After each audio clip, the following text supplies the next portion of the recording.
Welcome back to Junction 119. This is Casen. This is Kellan, and I feel like I owe the listeners a little bit of an apology, Casen, to be completely honest with you. Um, we're coming to you, probably the latest we have in a while. This is harkening back to the beginning of this Yeah. calendar year when our shows used to come out on Fridays. hmm Uh, so a lot going on this week. Things finally quieted down today, so you're going to get this show on Friday. I was giving Casen a hard time because he's rocking an Ohio State hoodie, but that's the local team where you're at, right? Yeah. Yeah. Real. I used to be closer than before we moved, but yeah, it's still only about 30 minutes from campus. Um, I mean, this is the same guy, listeners, who has I rocked a UCLA basketball jersey on, and probably will again, on our show yeah, before yeah, when this yeah. is March I season. I we'll get into it later in the show, but I'll say, what's probably on everybody in Central Ohio's mind regarding a certain football program. I'll address that we'll get later in the we'll get there for show. sure. But normal lineup for us, just Cason and I this week. We're gonna get into Loki season 2 at the end of the episode, so you will definitely hear our thoughts on that. But we begin as we usually do in the NFL. Is NFL Week 8, and then college football Week 9. It's kind of what I put on the agenda here, but pretty vanilla week in the NFL. If I had to be completely honest, a whole lot of nothing interesting really took place. What I mean, you have any thoughts on that? I mean, Yeah, I mean, the most interesting thing was the Chiefs lost in Denver. right. It was the first time the Chiefs lost to the Broncos in 7 years. I mean, it was the first time Mahomes lost to them, and I think it was the last time they beat them. It was Peyton, I think, was the quarterback last time Yeah, let's the get into Chiefs that because lost. I all I've seen is mainly stats and a couple of highlights, but it's almost like the Chiefs just didn't even show up. I mean, 24-9, your total. Yeah, it was really cold. It was snowing. There was a huge kind of deal made about it because for whatever reason, Travis Kelce went to the Rangers World Series game on Friday, and I thought at the time that was a little bit of a weird decision. And then for them to come out and just be completely atrocious on Sunday definitely was not a great look. Yeah, it's not a good look. Um, You can, I mean, so hey man, he said himself, he's feeling on top of the world. There's nothing, nothing can yeah, go wrong for Travis Kelce until, yeah. oh no, it all went wrong. I mean, obviously, it's not the same as if like Mahomes was there with him doing that, No, no. but it because it's just like, yeah. I mean, but I think this is probably just one of those, the the team needed a bit of a letdown situation to sort of get back into the mindset. Not only that, but like, Akin to maybe to like the Eagles when the Eagles lost to the Jets, just sort of right, which refocus and we didn't, I don't know if we even had a show that week, the week that it happened, but it blew my mind the week that happened that the Eagles had never, I guess, the Jets had never beaten the Eagles in history. That was like unbelievable to me. that uh, does not even sound possible. Yeah, but apparently that was a real stat. The Jets, they had met I like mean, like X I amount of guess times, and I'm they thinking to probably don't myself, play super often. I don't know. right? I mean, think about how many times you play. Like we're fans of a couple of AFC teams. Think about how it's like every 4 years you see the NFC squads during the regular season. Yeah, yeah. We don't So we don't play the Lions very often. I mean, So yeah, I mean, even you guys, as in the Browns playing the Seahawks, weird. Just yeah. it's the year for the NFC West. Run through for us. So, but anyway, yeah, I think we even have discussed on this showcase and that it's a long season. It's a really long season, and if there was anything that the show quarterback really got me thinking is just how much of I mean, it is a sprint, but like how much of a marathon the NFL season really has to be, especially now that it's 17 games. I mean, we sat here and kind of dogged the 49ers last week, who lost again, and we'll talk about that. But I think that's what's really shown me like the day in and day out grind of just how long this season really is. And it's like we're not even technically at the halfway point. This is like the halfway point. This like crossroads, like this week 9 Yeah. coming up. Well, And the so trade deadline and the was trade deadline passed. was Tuesday. So yeah. I mean, I think the results probably were pretty boring and standard for the most part. But in terms of the storylines, I do think there was quite a lot that did go on this That's true. week. Well, there's never not Um, in I storylines. That's true. mean, for one, somebody who was a huge name being thrown around at the deadline tore his Achilles on Mm-hmm. Sunday. Uh, Also a feature of the quarterback Netflix program. Kirk Cousins, who Yes, I we'll mean, talk about that. statistically was having a really good year. He was up for a contract. It was assumed he was probably going to leave Minnesota just because they probably wouldn't want to keep paying him. But yeah, I mean, it's a really tough break for him going into free agency with a torn Achilles at Yeah, 35. at his age. I mean, that's the I felt so bad. I felt almost like sick for Kirk Cousins. I was like, Yeah. he's such a seemingly such a good dude. Yeah. And He does. I mean, it I definitely sounds mean, like he wants to come back. It's just who knows what that's going to yeah. look like I mean, because he won't be back till November. you hate seeing that anyway. I mean, we sat here and said the similar things about Aaron Rodgers, that it sucks for him, it sucks for the league Mm-hmm. and everything like that. But like even more the gravity of just the Vikings are just one of those snake bitten organizations, man. I just they cannot catch a break, it seems, in down the stretch. And while I'm not sitting here writing them off by any means, they ended up getting Josh Dobbs at the deadline. Looks like he's gonna kind of be sort of their, temporary solution for at least the rest of this year. Could be him, could be the rest. I honestly, we should probably pull up I a think depth they're chart. starting a rookie. I Are think they? they said they want to start a rookie, but yeah, he's going to help if so yeah, he'll You help. need Dobbs for depth anyway, Significantly. right? Yeah. So yeah, that was really tough to see, and I just hope he lands on his feet. No matter where it is, I don't. I honestly think there's a chance we've seen the last of him in Minnesota. So I don't know. I mean, to be perfectly honest, I feel like this makes it more likely that he that he stays. stays, really.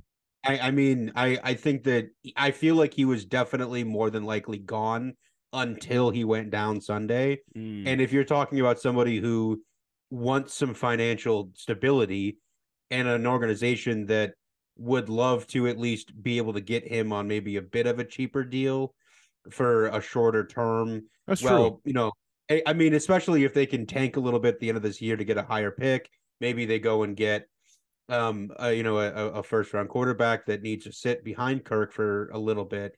I don't know. I'm not a doctor. I don't know the recovery time on Achilles. I think it's less than an ACL. So I think maybe he'd be back by the beginning of the season. I don't know. But I mean, if he can be good for the beginning of the season, Mm, then that might be the way they go in just sort of bringing him back for one more year, especially if it's just like, yeah, where else would he go? Because yeah, he's not going to almost. much longer anyway. Like why would he move to then retire? Like I That's true. don't. I would almost see them looking at it almost like a send off contract. Yeah, That yeah, situation. Maybe even it's a couple of years and say, hey, Kirk, we'll pay you this amount, and he'll probably take the quote unquote hometown discount and yeah, give it another go. Close out his career with the Vikings, where let's be real, he's left the biggest legacy, I'd say. So yeah, you make a yeah. good I point. mean, yeah. I mean, I think when you compare his time in Minnesota with his time in Washington. Washington, um, I feel like he definitely embodies Minnesota a lot more just because he's the human equivalent of the state of Minnesota. Um, and I think it was also just the fact that the Vikings are a much more likable organization than Daniel Snyder's Yeah, R word team. right. So it's just yeah, and I think it's just the fact that they're a much more fun team to watch. I wanted to Um, bring up I didn't really plan for this to all be about the trade deadline, but we did see Chase Young get traded to the 49ers. They are yes, yeah, and Montez Sweat and to the Montez Sweat Bears. to the Bears. So they're kind of offloading there in Washington. Not really shocking to me. I was kind of like, yeah, it makes sense. They would Mhm. see at least one big name go. If it, well, the fact that they basically blew up their defensive line was a Right. little weird. I mean, I'm surprised they didn't sell anyone else. I mean, you'd think they would have moved one of the Ohio State receivers, Right. Terry McLaurin or Curtis. So I probably Terry was when I would have thought they would have moved. Just Also, because it's also not like if they're Washington's played really badly this year. Like that's the other thing it's that I like don't a half quite get measure. You know, it's like a half is that measure. like that's what I don't quite get is that they're not like playing terribly. So I don't get the point of just blowing up your pass rush and saying you're going to be terrible on defense for the rest of the year. Other than just offloading the contracts for the sake of doing so. I mean, the Commanders sit at 3-5 right now. They're not. I mean, let's face it, they're not probably making the playoffs, and especially with the who's in the division with them. And but like, yeah, it like do more than that if you're gonna if you're gonna get rid of those two guys.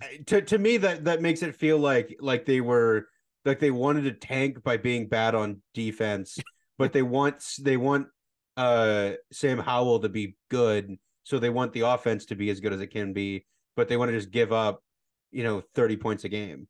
True. I want to shift and talk about because of the circumstances that you set up on our show a few weeks ago, in a thing that could have been a disaster that I kind of looking back wish had been. Your adopted team for the season, the Seattle Seahawks, literally because Casen had a random team generator, and that's what it landed on. Yeah. Hosted your actual favorite NFL team sometimes, the Cleveland Browns. Seahawks 24, Browns 20. Thoughts? Yeah. Weird game. Just really weird game. I mean, it was very odd because the Seahawks jumped out to a pretty dominant start, and then the offense just kind of disappeared for like probably 2/3 of the game, and then just all of a sudden at the end of the game they were like, okay, this is how you score a touchdown, and I see here the Seahawks scored 17 points in the first quarter, 0 in the second, 0 in the third, and then one more touchdown in the fourth quarter. Like, oh, insurance touchdown, and that was off of a we should I probably think that put this was team away, probably huh? off of a pick. Yeah, it was. Yeah, I mean PJ Walker's terrible. I mean it is what it is. Deshaun, they didn't do anything at quarterback, and Deshaun still doesn't know if he's going to be playing on Sunday against the Cardinals. So yeah, I mean the Seahawks won. So Cason's happy one way or another. I guess the way it works out. Want to talk about this before we jump into college, primarily because we brought it up last week. Third straight loss in a row for the 49ers. Now, this one was to the Bengals, who at least on paper are a good team. They've had their struggles this year, obviously, but the Bengals sit at 4-3. Cincinnati might be figuring it out. Honestly, I think we could this back end of the season. We could see them really take off, and it could be we them could. The I mean, they have a bit of a difficult slate left. Right. I mean, they've still got to play the Bills this week on Sunday night. That's right. And then they got to play the Ravens on Thursday night in a couple weeks. They got to play the Chiefs in December on New Year's Eve. So, I mean, they have a pretty tough slate, along with the fact that they're already in a hole. Yeah. So it's going to be whether or not they can beat the Ravens to win the division, or if they'll get a top wild card spot. But I think they seem to be figuring it out, like we kind of figured would happen once Burrow got healthy. I think the bigger question is just the fact that like the 49ers, Brock is beginning to look bad. Like bad.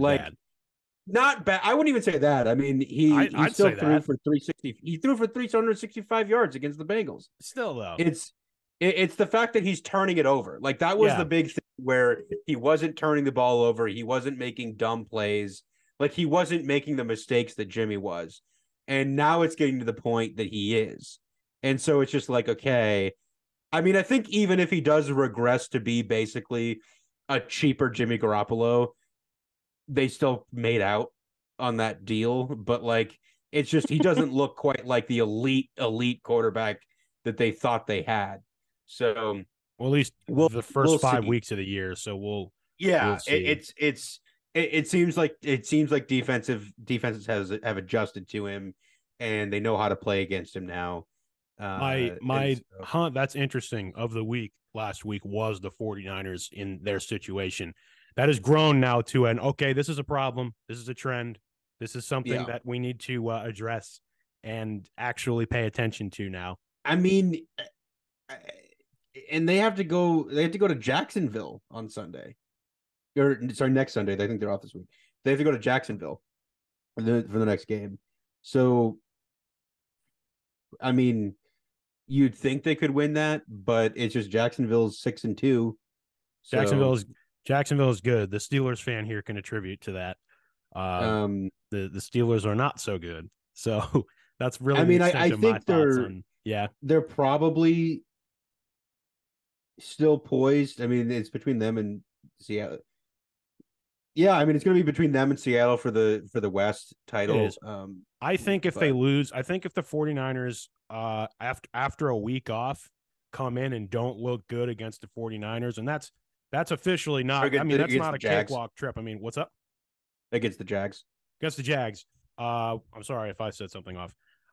If they don't look good against the Jaguars, especially with having to go all the way to Jacksonville with that travel, then you really start. Then that's 4 straight losses, but also 4 straight losses against teams, not so much really the Browns, but teams that you could see down the stretch in terms of, well, I guess all 3 of them would only see them in the Super Bowl, except for the Vikings you would see down the road in the NFC. But this is the measuring stick. You know what I mean? These are the teams that you need to be able to beat. No one cares about your first 5 wins, and for the most part, who you beat to do it. The second you, It's not even. I wouldn't even say it's so much about the team be like the quality of the team being good, because the 49ers, I think, definitely have that.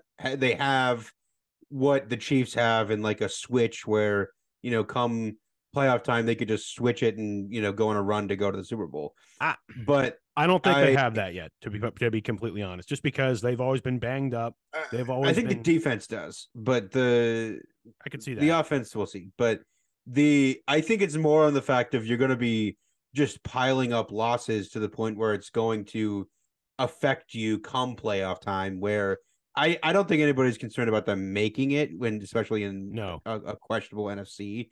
So it's just like, are you going to be the 6th seed and like you have to go to you know I yeah, so your I road don't gets your like road gets harder. The yeah, the more losses you let stack up. So yeah. come playoff time, and Seahawks are right there. You know what I mean? I mean the 49ers could have to go into Detroit for a Yeah, playoff game. yeah. That would be quite interesting. That would be quite interesting, and that is looking increasingly more like an atmosphere you definitely don't want to have to go to in the playoffs. I'm Yeah. just throwing it out there. I mean, I always said, friend of the show, James Nahikian, diehard Lions fan. I always said to him, and he and I always agreed that if the Lions were ever really good, that atmosphere would be incredible because we've taken a few trips to that what we used to call Detroit North Ford Field and to see Bowling Green play the MAC championship and bowl games and such. And it gets pretty loud just with college people in there. So you seeing it as loud. It's an underrated venue in the NFL is what I'm saying. Really like Ford Field a lot. So keep your eyes on that. There is another NFL game I want to talk about, but it has to do with one of my of the weeks. So I'm going to save it for that. Okay. Um, does it have anything to do with the news that came out If it's news, following? Well, the news that came out following a primetime game. go ahead. The It does need to be at least addressed that the Las Vegas Raiders fired their head coach Josh McDaniels. So shocker, not really. Probably the worst coach in the history of the NFL. No, in the Well, history of the NFL, come on, Urban Meyer last year or 2 years ago. well, I mean, come on. the most undeserving head coach in the history of the NFL. I don't even know if that's true, but yeah, I get what your point is. For clarification, Josh McDaniels was a longtime coordinator in New England. After after the earlier Super Bowl runs with Brady, he got the head coaching job in Denver, and they went on a bit of a tear at the beginning of the season in Denver. I think it was 2010. Yeah. But it was, I guess, revealed that they were cheating the whole time. And so then I think they won the 6 straight games. And then after they stopped cheating after those 6 games, they lost like almost every game Yeah, after that. they didn't win again, I think, that season, which like kind of amazing. Yeah. And so, yeah. Yeah. So he's been very bad in Las Vegas. Along with the fact that he's just a really bad person. Like he runs all of the players out of town. He seems to be just a real jerk to deal with. Like we don't know him personally, so I always kind of caution anyone kind of taking that stance with it. But we see the trends, right? We see not exactly the best individual to work with kind of stuff. The same stuff happens everywhere he goes. Yeah, kind of thing. I mean, there was a story when he got there about Darren Waller, former tight end for the Raiders. He was getting married to I don't remember who, it was, WNBA star. But they were getting married and they were trying to keep the wedding like secret. Right. But for some reason in a press conference, Josh just like announced the wedding was like the next day. Yeah. And like Darren was super mad about that. And like he was traded to New York within like a day. Yeah. It was really, really bizarre. I do remember that story. And it's like, it's almost like, do you not talk to your players? I don't know. Maybe not. But anyway. Well, I think Darren like went on Twitter and was like, "This is why I didn't invite you to the wedding." yeah. It was crazy. Sorry. By the way, sorry if I cut out there. My mic kind of, my headphones are there. So sorry that happened. No, yeah. So anyway, I don't know, just weird stuff. But yeah, so the Raiders are rebuilding. So that happened, and again, I think they had like a players only meeting or something, like after the game this past week or something against the Lions. Yeah, well, yeah, they also did fire the GM as well. There you go. Yeah. So that whole thing they're blowing it up again. I mean, the whole Jimmy G thing's not working. It wasn't going to, but not necessarily his fault. Just the Raiders, the core there is just not great. So yeah. Let's move on to the college football because like I said, I'm going to bring up. Thank you for addressing that news because I had not seen that yet. So let's get to college football and just talk about some stuff because this is our first show in November, and we have sadly passed through the best sports month of the year, October. But we are into November, which midweek action is upon us. That is really what I wanted to get into today. If you check out any of the action this week, Casen? I did. I saw I was at a sports bar on Tuesday, so I saw some of the Toledo Buffalo. Yeah, the Toledo Buffalo game. That was hilarious. There were a bunch of jokes about their dunk tank on the sideline. And then I saw our game. Bowling Green, Ball State. Interesting game. But Bowling Green managed to hang on and win. And then, you want to be winning this time of year for sure. I said this comment to someone, Casen. You turn on a action game in November, you have no idea what you're gonna see. You like midweek action is its own thing that's just incredible, and I love it. And yeah. Like, and it's funny because like where I live right now, people see me as kind of like a I don't know, a Mac expert just because I went to school at a Mac school, and so it's like back when I used to march in marching band for 4 years. It's like, were those games cold? Yeah, they were. Yes, it is extremely. You also, and it's funny because like people know, it's like, do you know how much money the conference makes because of midweek action? A lot. Okay, a lot. Not enough. Not enough. But the institutions still make a lot as well as members. So, but between the kind of football you're seeing and the fact that it is Group of 5, midweek action game. Not to mention the weather is getting worse. Wasn't it snowing for that Toledo game? Yeah. Yeah. So again, I always get a chuckle, but also at the same time, I do kind of like it being a fan, us being fans of Bowling Green, because it's like I get to actually watch them like middle of the week, unlike earlier in the college football season. So there's at least that. That said, I do kind of wish the Battle of I-75 was always on a Saturday. Just me. That would be nice. Yeah. That would be ideal. But moving along here, did any games catch your attention that you really wanted to delve into? I guess we should. Yeah, go ahead. Any college football games? Yeah, I mean, I'll just address the Ohio State Wisconsin game. Yep. Ohio State easily beat Wisconsin. They did beat them, and they did make it look easy. And should just go ahead and pull, and just say this now. We did get the first college football playoff rankings this past week on Tuesday on Halloween, and Ohio State is number one, at least in the first rankings. What was interesting though was I really think it was the game against Wisconsin that really, I don't know. I feel like I have to address it because I thought Wisconsin was going to be much better this year than they were, as I mentioned. And it's yeah, go ahead. I don't. Yeah, I was just gonna say, yeah, I think a lot of people did too.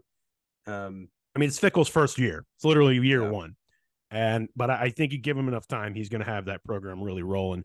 But first crack at Ohio State at the new location, and not to mention where he's going to see his alma mater a lot more as Wisconsin. First crack, unfortunately, 24-10. Like you said, Ohio State wins easily, but we did get one big upset. There's always usually one solid one per week, and we've had a few weeks in here where there's been like upset here, upset there. Kansas over Oklahoma. We're number 6 Oklahoma. Kansas Jayhawks take them down 38-33. Yeah, the only thing I can really say is Oklahoma, capital F frauds. I mean, they were terrible last year. They came out with the weak schedule. Everybody was saying, "Oh, Oklahoma's back. Venables got them back," but Brent Venables, a cheater that just gets propped up by mediocre wins over bad teams. So yeah, they are fraudulent, and Kansas brought them back down to earth. I honestly would even go further in saying, is Oklahoma back? Oklahoma never left. This is just what Oklahoma does every year. That's really how I feel about them. I mean, they have some sort of, they get really highly ranked. They have like all this hype build, and then they lose some game like this. Still thought it was a possibility even when they beat Texas. So we'll see. They're positioned. We'll see what happens with the Big 12 race down the stretch for sure. Go ahead.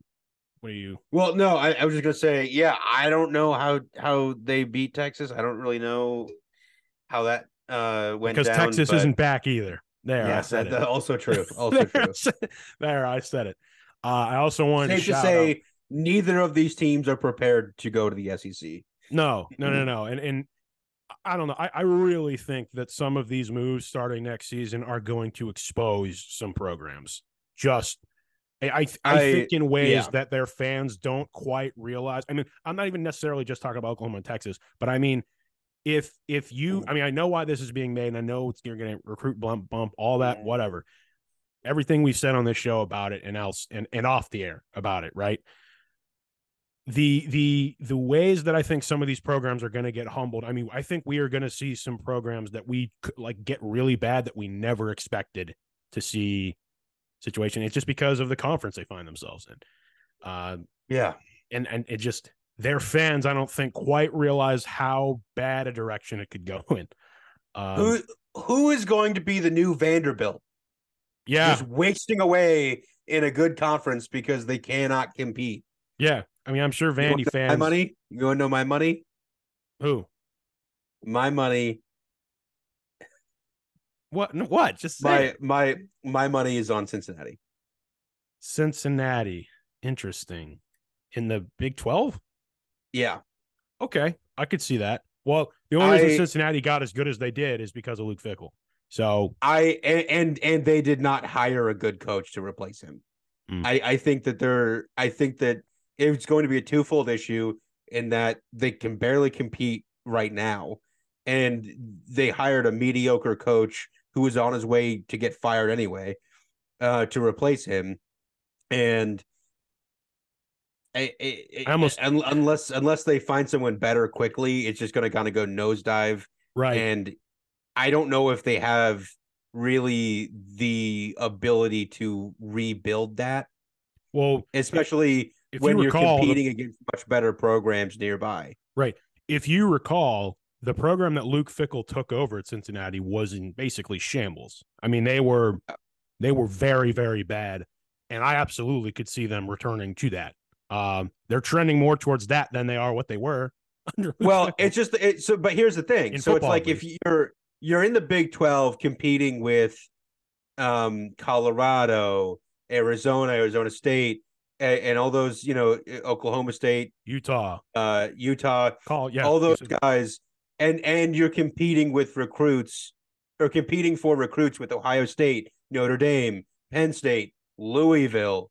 Like, where is your base? Like you have like every school nearby is stealing your recruits. That was why they worked in the American, because they were the lower tier school. right. And so if you didn't get into Ohio State, you went to Cincinnati. But now, since they're theoretically on the same Power Five level, like where are they getting their players from? Because they're just going to go to Ohio State instead. Like that's Right. And if they're not going to Ohio State, they're probably not staying in the state, right? So yeah, you'd almost rather go maybe smaller tier Big Ten team.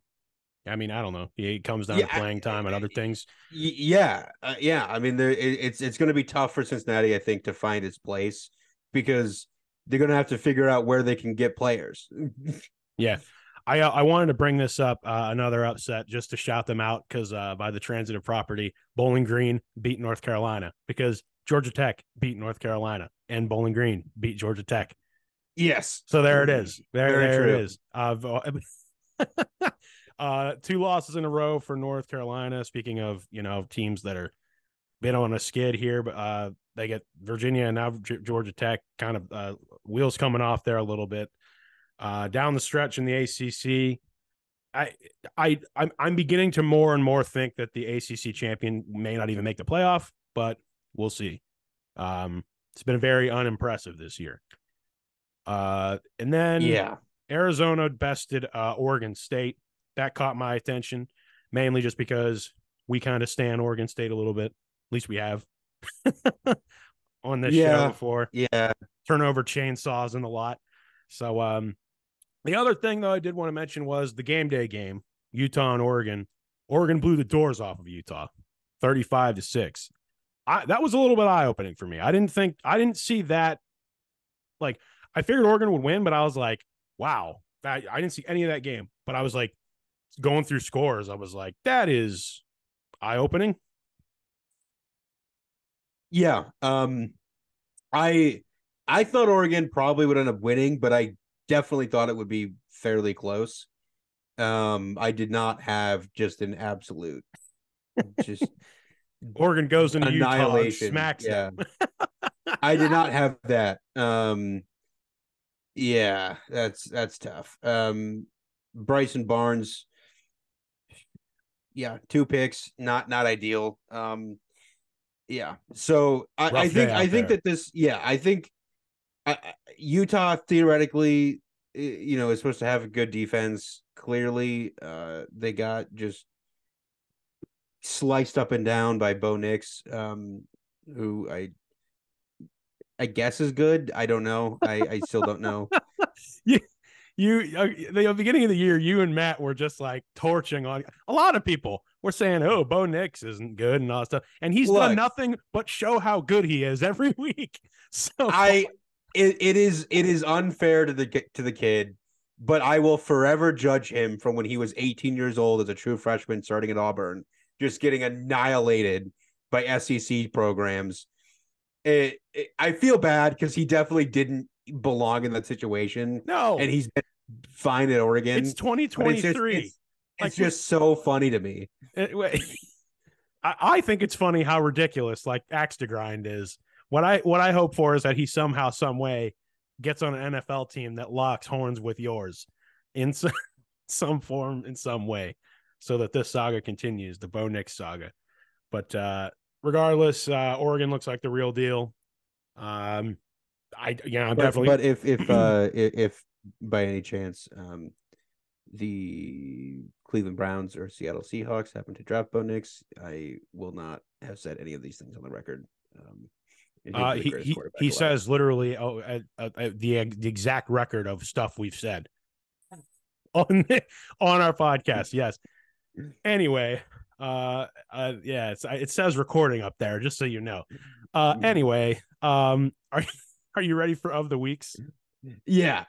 Okay. Let's get into some of the weeks. Like usual, tell us yours. Those of you that I do have people who have like put a few out like to me each week, which is pretty cool. I honestly, this is one of the things on this show that during football season that I have started to look forward to immensely every single week from you, my friend. How about and also you have to say if it's serious or not a serious of the week. I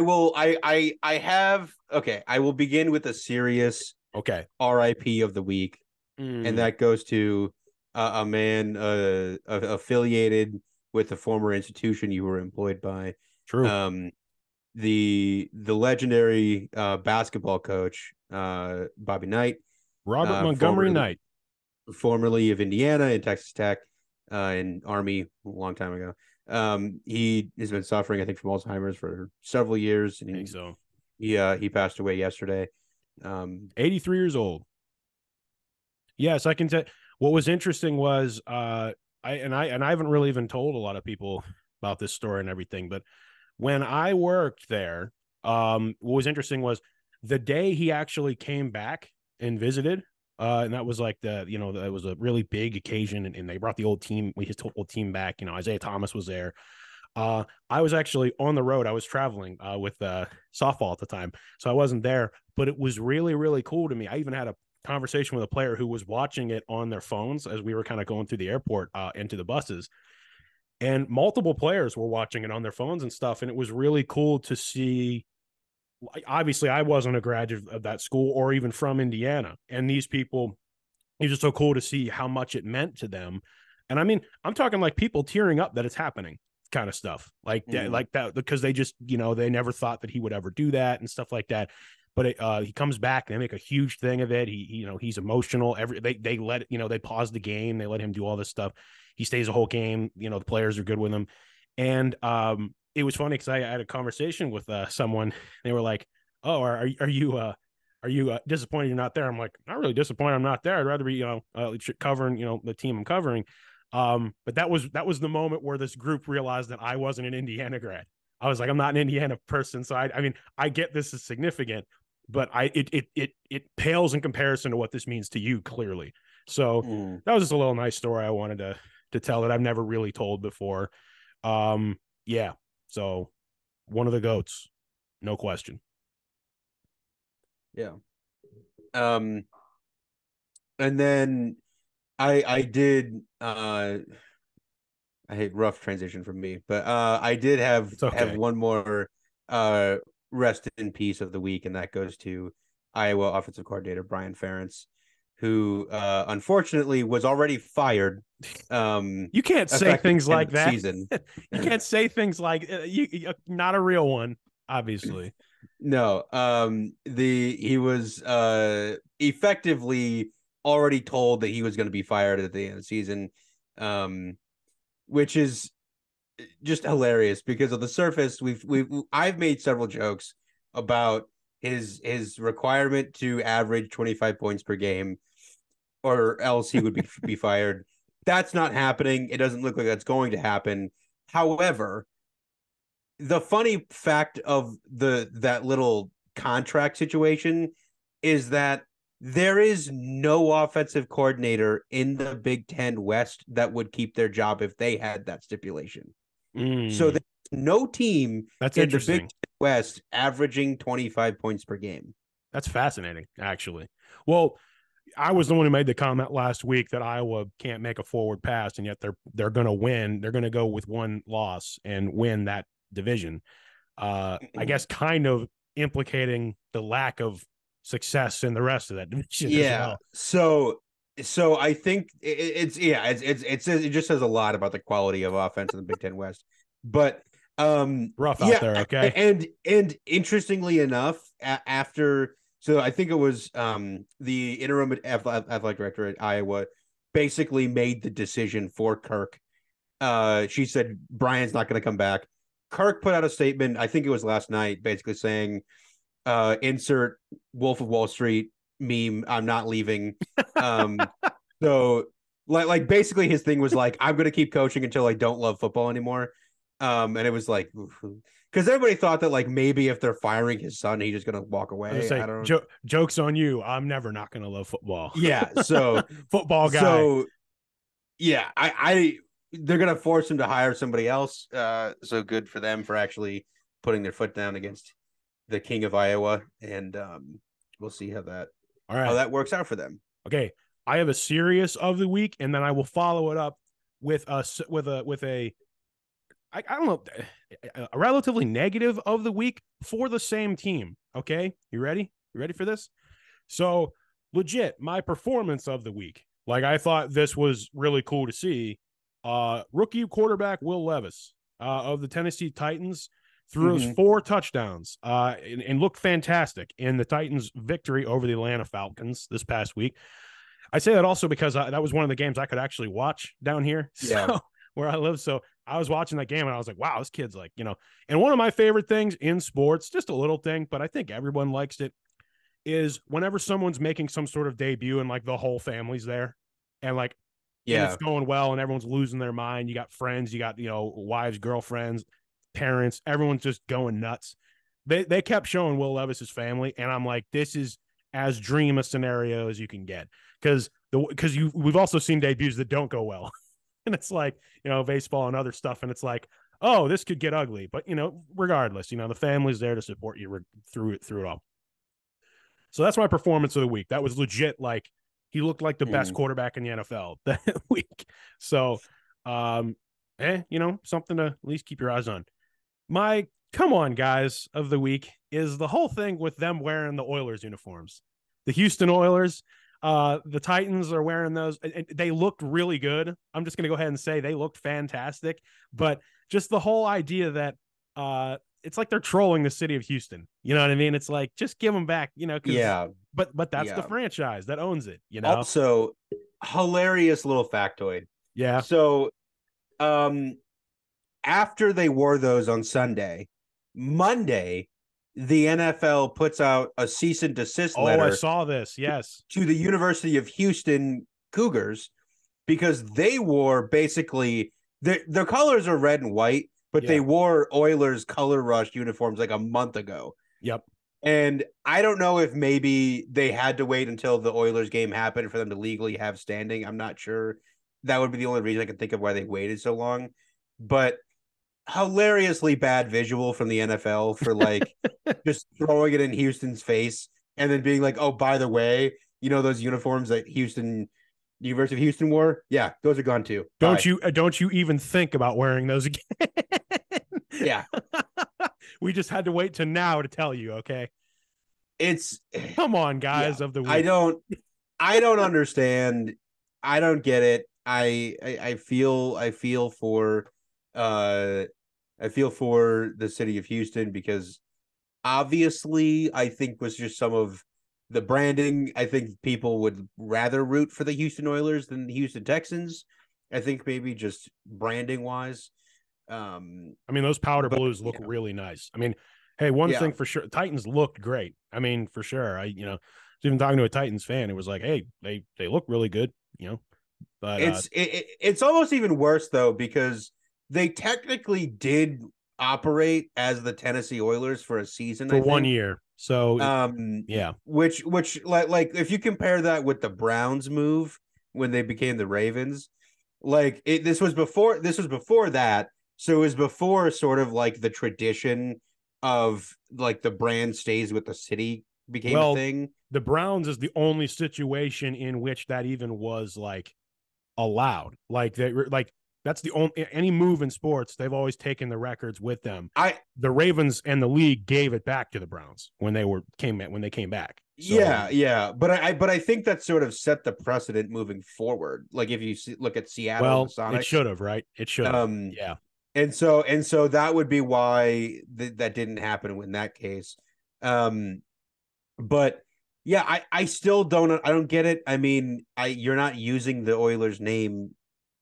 Like I don't Selling merch. I mean, I don't get it. selling merch. I mean, hey, I saw plenty of Titans fans wearing that Oilers gear. If I'm the McNairs, I approach the I don't even know the Titans owners, and I say how many picks do you need for the Oilers trademark and Well, the branding? right. I mean, it almost like it almost makes we'll give you a 2026 third round pick for the branding. not even picks. Like how much picks and money will it take for you to Yeah. just let us be the Oilers? I mean, think of how much merchandise the Texans organization would get if they just like adopted basically the Oilers name. I mean, it'd be really cool, and I'm sure the city of Houston would actually welcome that with open arms. Like Texans had their time, but the Oilers come back. That would actually be kind of cool if that happened. But we don't live in a perfect world, right? It makes me think of if the Oilers had never gone away and they were called the Tennessee Oilers. It like if they had never rebranded, like how so many teams in the NBA are that way. It'd be Like like they're the not Utah the name, Jazz. Utah Jazz, the Pelicans, or the Hornets. You know, like there's so many teams in the NBA that just never changed their the Lakers.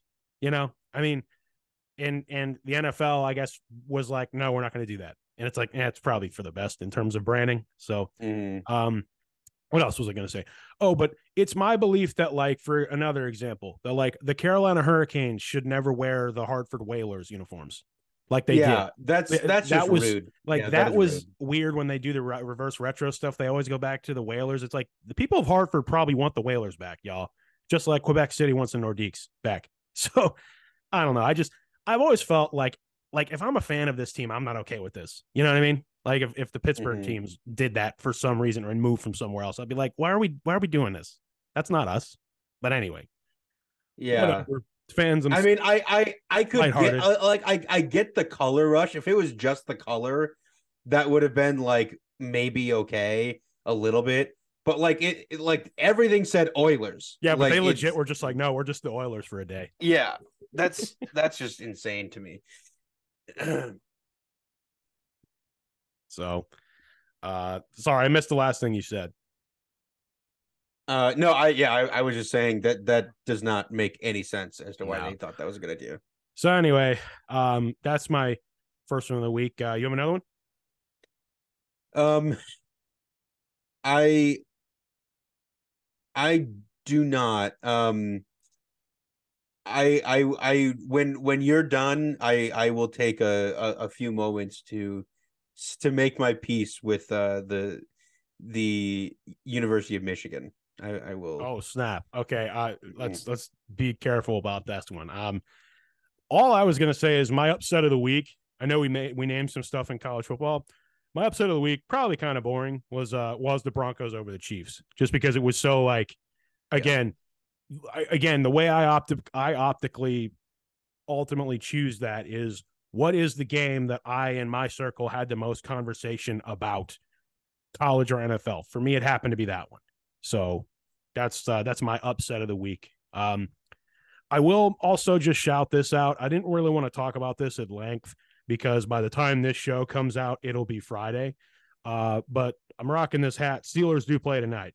Speaking of the Titans, some of the Thursday Night Football is Pittsburgh Steelers hosting the Tennessee Titans. So we'll most likely check that out later on. And if by the time you hear this, we know what the result is. So I'm either, annoyed or happy. by the time the listeners hearing this. What are you talking about? You're gonna win 45-0 Matt Canada's moving from the booth down to the sideline. Offense going to be figured out. The Steelers dropped 50 points. Yeah, the Steelers actually dropped 73 points. And outdo the Dolphins early this year. Yeah, of course that's all going to happen. Nothing but good vibes. Nothing but good vibes in the Junction, right? Why don't you get into it, man? Get into whatever. Make your peace. You also wore Ohio State today, so you're not starting out making the peace. So here's the thing. We didn't really talk about it much last week because there wasn't a ton of. There was still a lot of speculation, but yeah, it kind of came out. Oh, I do have one more of the week, but after yours, you go again. Yeah. So after this, it is now beginning to trend in the territory of this is completely insane. So a few days ago, the images dropped of, I guess back up. If you're not aware, there was a Michigan staff member named Connor Stallions who was, I guess, found to be involved in running basically this massive sign stealing operation for the football program where he would scout other teams' games before they played them to steal their sign, record their signs, and to basically be able to identify every single play they're running when they play them later. And there was images that came out of the Central Michigan State game, and it appears that Connor Stallions is just on the sideline wearing Central Michigan gear in the coaches, wearing recording sunglasses that can record the sideline of Michigan State. What's kind of amazing about this is it's become like a Where's Waldo. Like you get all these teams like going through their footage, like, wait, was he here? And you it's just every day there's new video clips and screenshots of him behind somebody at some game. I just saw one a couple before there he started. There's a video of him directly behind Don Brown at the 2019 Notre Dame game that just came out. And so it's just like how like, and so what I think that the logic here is that he was responsible for stealing the signs during the game until 2020. Yeah. Apparently I've seen, I don't know if this is true or not.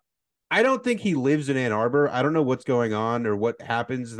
He's saying that they somebody was saying that they flew him to the games up until COVID, and that he was not basically really involved with the team during the games in COVID because I don't know, because he couldn't travel or whatnot. I don't really know, but they say he was not heavily involved. Probably impossible to hide him, right?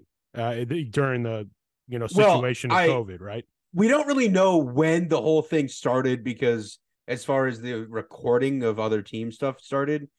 But that was before you can't go into empty stadiums and record their signs. So they weren't doing that. And that was a terrible season for Michigan. And then, so the thinking there was that was when they started to massively ratchet up their cheating stuff when coming out of 2020, like Harbaugh was so close to getting fired.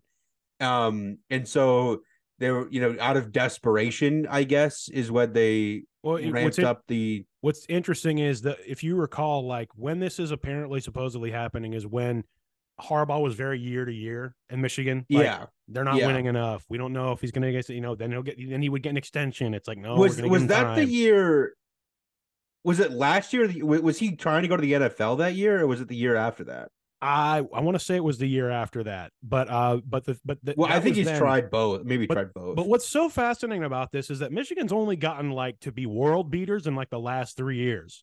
Do we know how long he had been doing this? They say it was basically then when they became world beaters. Then, okay.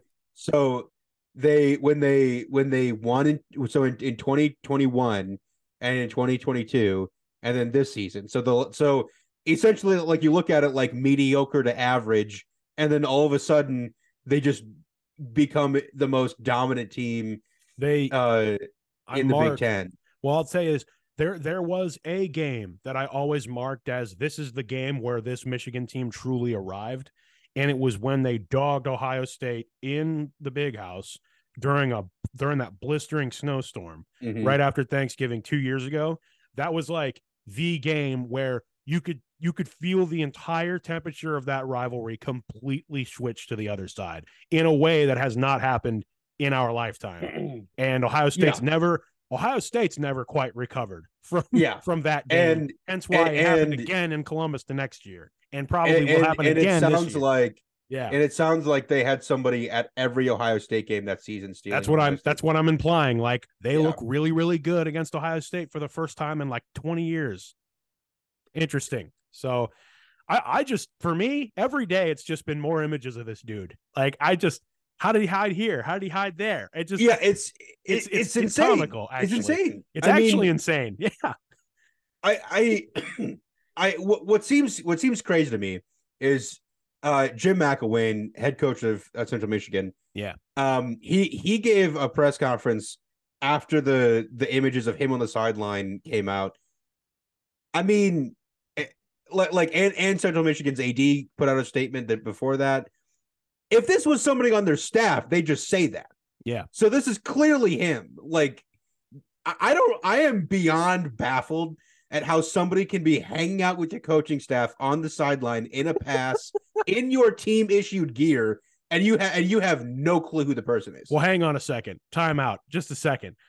Have you ever seen the video of the guy who was the actor who acted like a Texas A&M football recruit, and he just kept like doing voices? He kept saying that he was like a kicking prospect and that he didn't know English that well, and he went all the way. He was on the sideline. He had a pass that he made. There's literally images of him celebrating with the team after they like upset Alabama or whatever, and he's literally right in there. And then he walked right out at the end of the night. So what I'm saying is, if you having been in administration myself and things like that, if you act enough like you should be there, especially at the bigger schools, and you have something that makes you look official, eventually people will stop asking questions and just assume, oh, they must, So I'm saying it's not impossible. Sure, no. But like, how does that happen like 50 times? That's probably really. I'm more so, I definitely get that, like, pretending to be a recruit is possible, but I'm more so saying, like, he was in their stuff. Like, how did he get their team issued pullovers and their team issued gear? Yeah, the stuff is like deep pockets, man. We're gonna send you to the Central Michigan bookstore. It's also the fact that like half their coaching staff worked for Harbaugh like 2 years ago, right? And so it's like you don't get the benefit of the doubt. Like he was coaching with McElwain, so it's like you don't get the benefit of the doubt with that. Very interesting, and keep your eyes on that story because, as Casen mentioned, it has been kind of nuts, but also more and more stuff coming out about Michigan. Just throwing it out. It's just like every day, every week, constant trickle of new information, info of bad look stuff. Like so now it's just sort of like, what are they going to do about it? Like the college football playoff doesn't want to do anything about it because they don't think it's the jurisdiction. The NCAA doesn't want to do anything about it. The Big Ten, they've been having conference calls with the other head coaches, and everybody is basically super mad. And it doesn't help that the Big Ten has a new commissioner. They're mad at that. Yeah. And so it doesn't help that the commissioner probably is not really interested in like his first thing as commissioner being banning Michigan from the championship game. So yeah, we'll see how that goes, but we will. You're gonna upset your member institutions for sure. I had one more of the week that I completely forgot about because I wanted to address it. My absolute dogs of the week, the Texas Rangers, because the entire World Series has come and gone since our last show. Literally, the whole thing came and went. Texas Rangers take out the Arizona Diamondbacks, who are still dogs from last week, in 5 games. Not really. Gentlemen sweeps, what they call it. Rangers took game 1, Diamondbacks took game 2, and then it was just Rangers all the way down the road, man. Which is really kind of what we thought was going to happen, among the best teams left. Diamondbacks are really kind of ahead of schedule of this core. The younger team, less experience and all that. Bottom line, though, a team that never won a championship before won a championship. Got to feel good for the fans. I'm sure that there are many a Texas Ranger fan from years of old who finally get to see their team win. Always great. Thank you again for existing baseball. We'll see you next year. You know what I mean? Mm-hmm. Just wanted to throw it out there. Absolute dogs, Texas Rangers. Even though their new stadium from the outside looks like a warehouse, it looks really nice on the inside. Yeah, just throwing it out there. I have friends who've been in there, so they're like, it's incredible. So, what is that? Globe Life? Is that what that is? Globe Life. I thought that was the name of the old park. Maybe it's got some of them both, but anyway, go look that up. You'll see what I'm talking about. Also, go look up the video of the guy acting like the Texas A&M recruit. It was on ESPN. It's a great watch. Just show what you could potentially get away with, and why you should. Globe Life Field. It is Globe Life Field. There it is. So it's kind of like it's like a giant warehouse and it has a retractable roof. Yeah, it look like from the outside it doesn't look all that great. In the inside though is really what matters, and it looks fantastic. Mm-hmm. So anyway, that was my last of the week. Do you have any more, my friend? I do not. So is it time? Is it time to shift to the pop culture half? I think so. There's quite a lot to talk about. We can preface this by saying we are recording this around 5:00 on Thursday. Yes. There's a new episode dropping in a few hours, so we won't be able to cover that. But this is a good cutoff because we'll get to how it ended, but this is a good cutoff to talk about everything before this. For sure. And again, ideally with this episode would have been out on Thursday. It's on Friday, is what it is. But spoiler warning for Loki season 2, as I've said every week, it's literally impossible for Casen and I not to talk about this show without spoilers, or to talk about the show without spoilers. So you've been warned. A lot of those who continue to listen and watch, like past this, are caught up anyway. So every episode of this show just continues to get better, in my opinion. Mm-hmm. There has not been a single bad episode or not interesting episode so far. I continue to be on the edge of my seat, literally from start to finish in the episodes. But this was the episode where we kind of saw the implications of, we talked about, they got Timely, they're back to the TVA, they're actually doing the thing, they're trying to build. We do get an incredible interaction. One, you nailed it, by the way. We got an amazing scene with Timely and OB nerding out on each other, and it's like, you wrote the TVA handbook. It's like, I have the TVA handbook. It's like, will you sign mine? Yeah, I'll sign yours. So this is where it's very funny. So it's sort of like a reciprocal relationship that is like a time loop. It's a paradox. Yep. Obi says that he wrote the handbook based off of Timely's inventions, like inventions, and notes. Right? But Timely says that he has the handbook and everything he does is based off of OB's handbook. Right. And so it's just sort of like, what? It's a chicken or the egg situation. Like, what's their relationship like? But it's like the first episode thing with the thing where Loki's talking to him in the past and they're going back and forth. Right. We're gonna jump around a little bit here because I wanted to point out another thing you got right. You nailed it. It was Loki who pruned himself from the back. Saw that coming too. Like, from the moment that moment happens, it's like, oh, we're about to see the scene from the first episode of the show, and we still got 2 episodes left. We were just kind of, you called that. I just wanted to point those 2 things out where I was like, oh, Casen, and oh, another one, Casen. Well, let's be real. You could write this stuff for sure. You're a very good writer yourself. But but I wanted to talk about this because those were lighter things, but like, this was a really dark episode, like extremely dark. And we got to get to the heavy stuff. Yeah. Yeah. So we, in the second episode, I think it was, where we go to Brad. Yes. That's where we first come into contact with the machine that puts people into shrinking boxes. Yes. So we end up seeing that one general lady that was like trying to lead the mutiny. Yep. She's in the holding room with all of her troops. Right. And why are you laughing? Well, I'm just laughing because so when Renslayer and Miss Minutes just show up in Yeah. that room and they're talking to everybody, Miss Minutes is a psychopath. Yeah, that Like she is just it's downright I mean, evil. she's an AI. I mean, I already talked about how the previous episode really made me scared of her for the first time. Like she was already spooky, but like they made her like actually villainous, like the way she became really obsessive about Timely. From the moment she turned the thing on and she had that like look in her eyes of like very excited about what was about to happen, the fact that we don't see it, but we hear kind of like what's happening makes it even worse. And then they show her and then they show Renslayer and they show Brad. And it's like, oh my, this is one of the darkest MCU scenes I've ever seen. Not to mention, you could like hear afterwards, like, and you didn't even necessarily need to see it to have an imagination of what they were seeing, what they were walking in. Cause the one guard woman comes in later to see what's up and she just looks horrified, and it's like Yeah, I can imagine what she's looking at right now.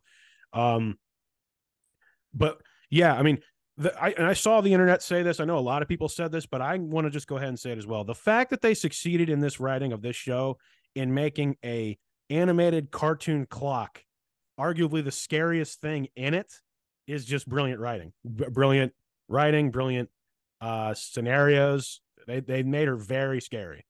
You say psychopath, but she's also an AI. So well, what does make sense sentient. is that she was made by He Who Remains. By He Who Remains. Right. Well, do we know that she was made by He Who Remains or not a different variant? So she claims. So she claims, right? We don't, I mean, because yeah. The part that I'm getting hung up on, I mean, maybe it was just an act, but the He Who Remains like character that we meet at the end of season 1 just doesn't feel like the like dictatorial and like lay waste to the multiverse Kang that we see in that flashback with Renslayer. Correct. Like it just doesn't seem like the same person. Well, you got to think that maybe that was like they show that scene at the very beginning where they reveal that Miss Minutes wiped her memory, right? By his saying everyone's. He wiped so that explains the mind wipe in the TVA that we experienced back when Loki was time slipping. And it's by design. I mean, I think that there's a little bit of the allegory with there's a metaphor with He Who Remains of just the idea of like the great being, the idea of like a god that set the clock in motion and then just let it go kind of thing. You can tell that that's kind of the allegory of the way they've written him. What it could be is that we were seeing apparently the very end of the war, right? When he sets everything up. And we have no idea, at least for him, of how long it was that he was running things like that from that castle, right? So you figure by the time we get to the He Who Remains that he is then, eons later, or whatever it's been, to that moment where he's first doing it, maybe he went a little nuts, get a little stir crazy, get a little crazy. Because remember, he wasn't a great guy in that scene at the end of season 1 either. It's like he's already like, sarcastic and very much like a villainous figure anyway. And like he was already villainous enough in that scene, and I thought to myself, this could go a really bad direction if he's worse in other realities and this smart. So I don't know. I think definitely what you're implying is, was Miss Minutes made by this one or a more seductive Kang, right? Like a more vindictive one, right? Maybe. But I mean, at the end of the episode, we see her death, right? Or like she was rebooted. So, well, so that was a really funny scene where Obi's like, "I'm going to have to reboot the security stuff," and then he's like, "The only thing is that allows you to do magic," and they're like, "Turn it off, turn it off." Yeah, of course we want to be able to do magic. Like, of course, yes, turn it off. Yeah. So with that, this is the thing. I don't know if we've talked about this or I've seen other people talk about it. With that being turned off, there's just like 10 Infinity Stones sitting in that guy's desk that now work. I mean, yeah, you're right. I mean, so the end of the episode is basically Oppenheimer, and there's just a nuclear bomb going off in the TVA, and it's just like panned into Loki's face, and it's just like, oh, it's just Loki Oppenheimer. And so it just cuts to black like The Sopranos. So if you're looking at like how to go forward from here, I don't know how you do that beyond just going and finding the time stone in the guy's desk and like trying to change something. I don't know. See that I think is a cop out, because he said that doesn't work. Well, because we still don't really know why Loki's slipping through time. We still don't really, that hasn't really been addressed the last two episodes. Well, he's not anymore, and they kind of explained why when he was, and I think it was more of the fact that he came back. Oh, okay. I think it was more of the fact that like he didn't belong there because he was already like pruned, and so he came back. And okay. It almost sort of like the it makes me, when he would do that, it reminded me of the glitching from the Spider-Verse movies. You know, it's like you're glitching because you don't belong in this reality. If the longer you stay here, the worse it's going to get. You know, very interesting, just parallel there. But so pulling it back, that scene was incredible, by the way. That actual last ending scene, that's very funny. Just Loki Oppenheimer, that is fantastic. Because it's just like, oh yeah, they're watching a melt on, like, essentially a nuclear meltdown. They're powerless to stop it, and everyone just looks horrified. That looked incredible. Like, and you could tell it was about to happen. It's like, oh, it's not in time. But before that happens, Timely goes out, and just because he was about to have a moment, you know, he's like, all right, I'm gonna go do this. He goes out and just spaghetti immediately. That was spaghetti. I was like, oh, okay. So, and I was like, wow. So, okay. I guess we're just too late. Yep, we're too late. I don't know if we're going to get into this, but a theory that I've seen other people throw around there was that is what made the Kangs, was that him going out there turning into spaghetti spread across the entire multiverse and made the Kang, like all of the Kangs we see at the end of Quantumania. That's interesting. That is really, really fascinating. And that would actually make sense, because what would make sense was from the top down, Timely seemed like a good guy, right? Just really smart, nerdy dude, you know, like he seemed relatively normal. But you take a guy that smart and you give him that technology and like a complex against his other selves, you know, it can go a really bad direction, you know. And it would make a ton of sense. It would, if they treat Timely as like the origin story of Kang, of all the Kangs. Yeah, of all the Kangs are a variation and a derivative of Timely. That is fascinating. I had not heard that theory. I love that theory, to be honest, just because that would explain also, there's 2 episodes left, and I'm like, he's such a pivotal character. There's no way they just like killed off Timely like that, right? That would make the most sense. So I'm looking at you, and up in the top corner is I just see Otto, the orange on the banner. Oh, and it looks like Miss Minutes. I'm just like Miss Minutes just watching us. You know, it's really funny. You're the second person to mention that to me since that episode's come out. Someone else be like, oh, Otto the orange looks like Miss Minutes. It actually does look like that. Anyway, yeah. So I'm trying to think. I think I've addressed everything at a very basic level. All the actors, writers, all of it continues to be incredible. Kihei Kwan stealing the show. Every scene with him is incredible. Keep an eye on him, by the way. Keep an eye on him. Why? I don't know. I mean, there's a lot of discourse online also just about, is he good? Is he not suspect? Because he definitely didn't really shed a tear when Timely just spaghettied in front of everybody. Like Mobius and Loki, they were like, he's just gone, and Obi was like, oh, I didn't think that would happen. Guess that's too much radiation. I guess it's too much radiation.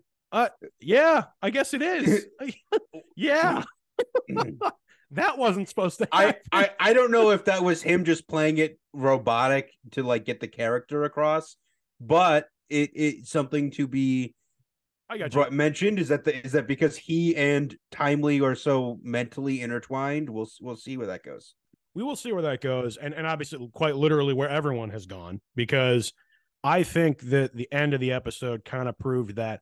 In other words, I think the end of that episode is going to scatter them across time. I don't think it's going to be one of those situations where we're all going to die. You know what I mean? It's like, well, that can't be the case because there's 2 episodes left, and you've now there's no machine keeping the timeline in one big separate timeline now. So it's like, did we just see the Nexus event for Secret Wars and stuff? Probably, yes. Yeah, this definitely feels like it's going to end similar to Ahsoka, where it's like nothing gets wrapped up. We're going to end in basically despair, and it's going to have to be until, I don't know, 2027, whenever we're going to see the resolution to this issue. Well, I don't necessarily think it's going to take that long, because I think there are implications of what they're doing here in season 2 that are going to have to be addressed in upcoming Marvel stuff in projects. There's been a lot of talk that stuff that happens in this season of Loki is gonna affect stuff happening in Deadpool 3. That would make sense. Yeah. I think that definitely makes a ton of sense. If every leak about that film is to be believed, which we know it's not all true, right? Part of this is by design marketing, but I mean, maybe we'll see Deadpool in the end of, like, maybe like we'll just see Deadpool in the end of, I don't know.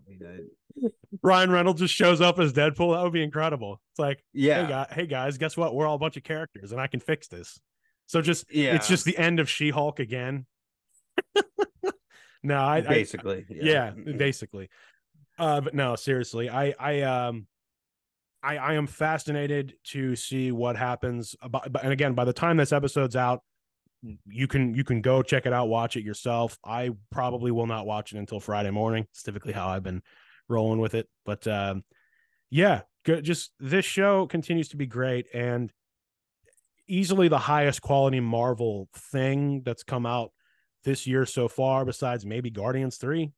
At least that just one fan's opinion. I'm going to close the show by also bringing up something else. But those are my kind of final thoughts. Go ahead.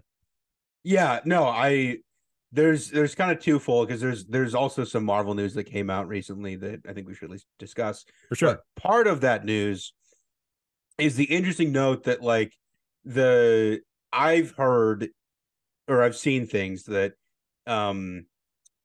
Marvel is looking at whether or not they want to continue putting Kang in such a focused role with all the Jonathan Majors stuff. Right. And I saw somebody make a comment on that of, that's going to be very difficult with how Loki ends. Right. So Loki is going to end in a spot where it basically is designed to set up Kang for the future. And it's just like, if all of a sudden they don't want to do that anymore, it's going to make it a pretty big deal. I think and we can just get into this now, shifting. There's been a lot of stuff that's come out about stuff at Marvel over the last couple of months that I think that you and I discussed, I think is a direct result of the Secret Invasion not being received well. Quite a handful of projects this year. I don't necessarily think they're hitting the panic button. There was a story that came out yesterday that they're thinking about, it's been discussed bringing the original cast of the first Avengers back together. So they haven't committed to any kind of idea like that. I think, honestly, that's more smoke and mirrors. Like, that's not something that I think is going to be ever done. But my point is, where I'm going with this is there's a major overhaul happening within house right now. You can tell, and it's not one. It's not just one thing. It's a bunch of different things. I think they have found themselves in a spot where there's no real central character. Who's the central character of this phase right now? It's Loki, basically. I mean, he's the there's no antithesis of we are following this character. Unfortunately, and it was said that it was supposed to be Chadwick, and obviously he passed away. Things happen, you know what I mean? And then we got Spider-Man out there, but I think Tom Holland says he's taking some time away from acting. He did just finish their trilogy, and he starred in the biggest live action ever. So, not to get too down into the weeds, but I think they really need to decide what the focus is, because right now they're in a situation where the most interesting ish character that they're setting up is Kang, and not the heroes meant to go get him. And whether it's Kang or if it's Doctor Doom, I think there is a potential for Fantastic Four to present some more key figure-esque people. We're getting the Thunderbolts supposedly next year. Sam and Bucky are still out there. So, I mean, I don't know. I think if they handle this correctly and, you know, with showrunners and everything, they can right the ship a little bit, because unfortunately, I think Marvel could end the year, this calendar year, with a massive dud of a movie. That being the Marvels, which now that it's November, I'm just going to go ahead and say that now.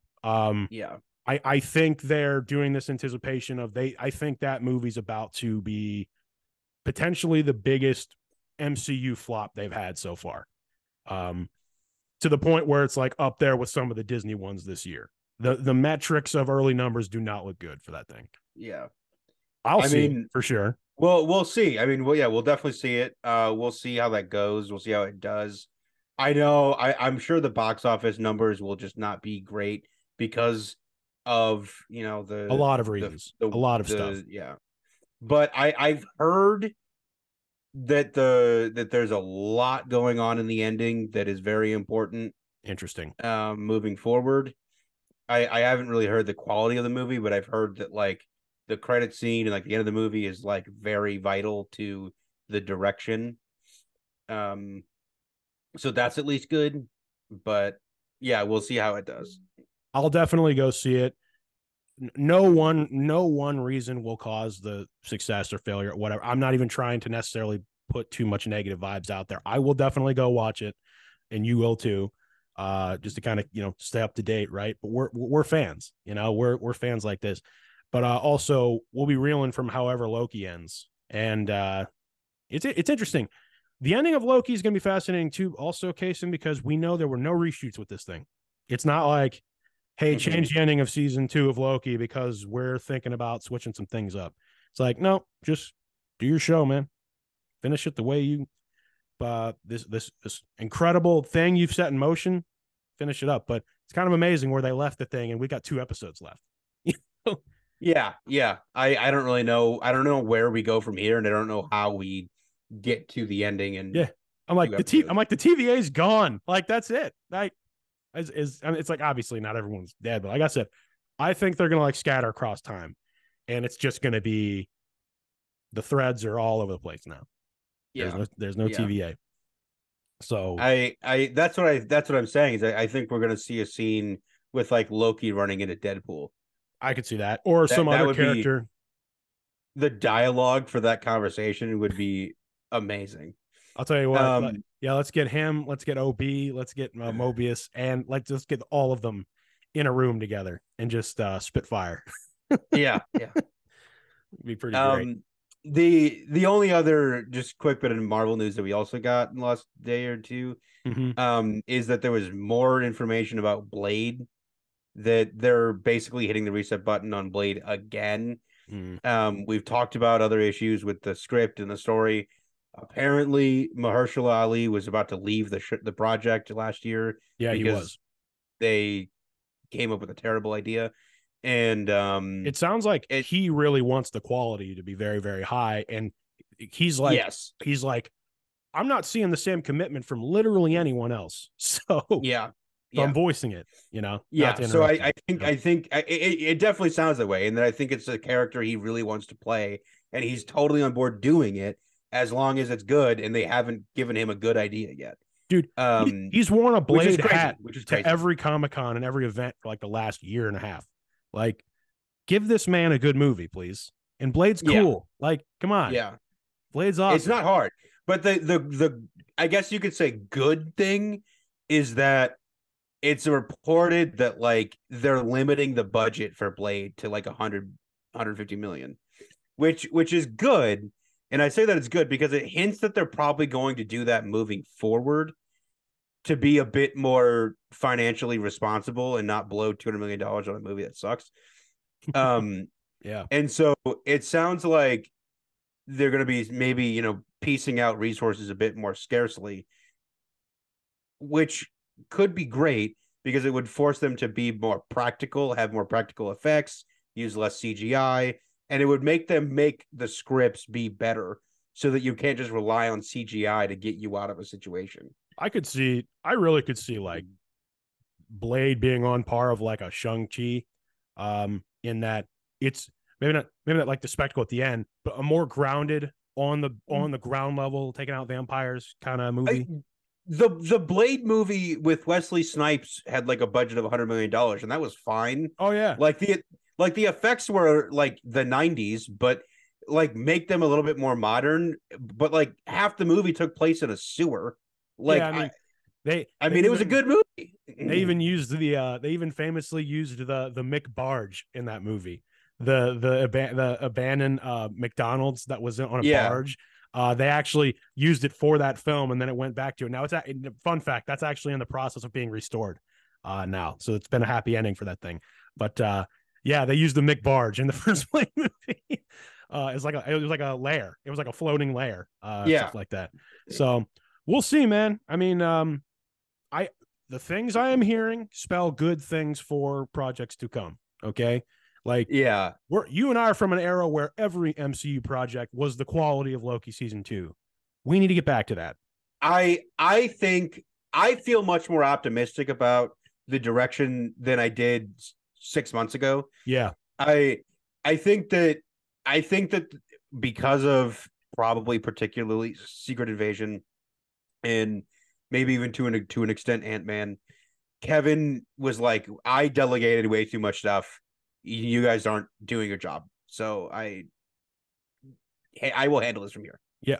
I will handle this. Yeah. Everyone leave. I will handle this.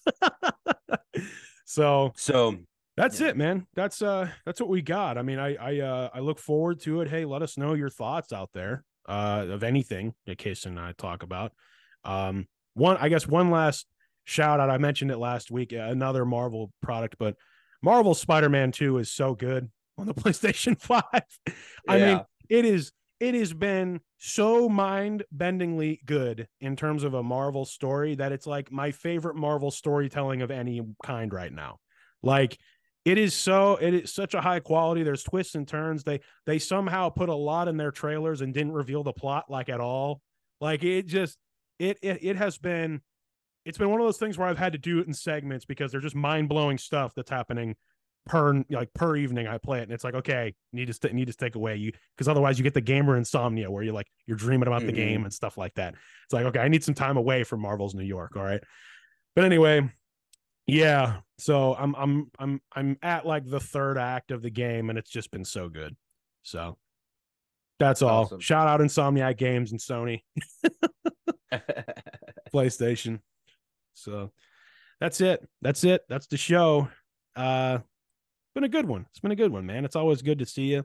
I was explaining to someone, Casen, that you and I would talk about all of this stuff anyway. We just hit record.